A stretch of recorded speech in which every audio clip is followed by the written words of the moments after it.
The anti-Chinese sentiment is quite high in overseas. So what is your message to Singaporeans in I read an article in the International New York Times yesterday which says that in many countries people see this as a Chinese thing and have a reaction against China and PRC Chinese particularly because they think they are the cause of the virus. And I think that's not quite the right approach to take. This is an illness. I don't think the Chinese wished it upon themselves.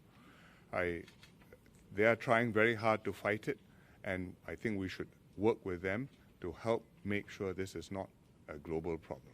We have to protect ourselves, but you have to be quite clear that this is a virus which is not a virus which only carried by people who come from China. It's a virus which can affect any human being, and I think we should have that firmly in mind. What measures do we have in place in case of community spread of the virus? I think we are not anywhere near that point. We do our best to make sure we prevent community spread. If we are vigilant, if people come forward when they are unwell and we can identify their cases and isolate them, I think that we are a long way from having a community spread.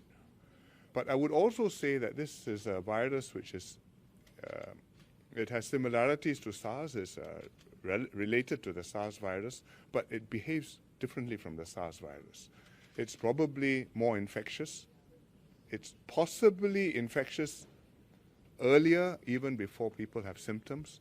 But on the other hand, if you look at the data coming out from China, and even the cases we have here, it's not as lethal as the SARS virus. The death rate is much lower, and in China they're reporting that maybe about 20% of the cases they see become seriously ill, and the rest, some of them, we call it Wuhan pneumonia, but some of the cases, about half, don't even have pneumonia. They have the virus, they have an infection, but they don't have pneumonia.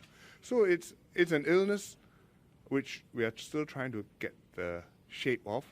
I don't think we need to panic.